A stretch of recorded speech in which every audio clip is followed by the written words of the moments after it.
বন্ধুরা, প্রতিবারের মতো এবারও অ্যাপেল হাজির হয়েছে এমন এক ফোন নিয়ে যা আবারও রিডিফাইন করেছে প্রিমিয়াম স্মার্টফোন এক্সপিরিয়েন্স। এটাই নতুন আইফোন 17।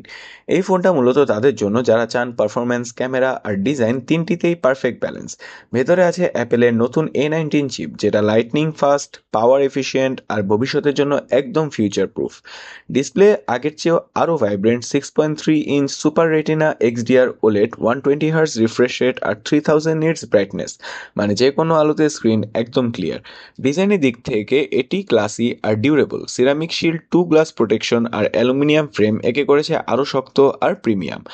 ক্যামেরার দিক থেকেও অ্যাপেল এবার বড় আপগ্রেড এনেছে, দুটো 48 মেগাপিক্সেল সেন্সর যা দিচ্ছে আরও ডিটেল ন্যাচারাল লুকিং ফটোজ, আর নতুন 18 মেগাপিক্সেল সেলফি ক্যামেরাতে পোর্ট্রেট আর ভিডিও কল দুটোই সিনেম্যাটিক ফিল দেয়।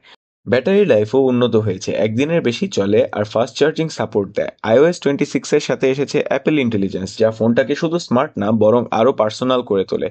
সব মিলিয়ে 1,15,000 টাকায় আইফোন 17 হলো এক ট্রু প্রিমিয়াম প্যাকেজ। যারা চান long lasting performance, clean software আর অ্যাপেলের সিগনেচার ফিল, তাদের জন্য এটি বেস্ট চয়েস। তাহলে প্রশ্ন হলো, এই ধরনের ফ্ল্যাগশিপ হিসেবে আইফোন 17 কি আপনার পছন্দের ফোন হবে? কমেন্টে জানাতে ভুলবেন না। আর এমন আরও অনেক স্মার্টফোন রিভিউ পেতে সাবস্ক্রাইব করুন টেক ম্যানিয়াক আর ফলো করুন আমাদের পেজ।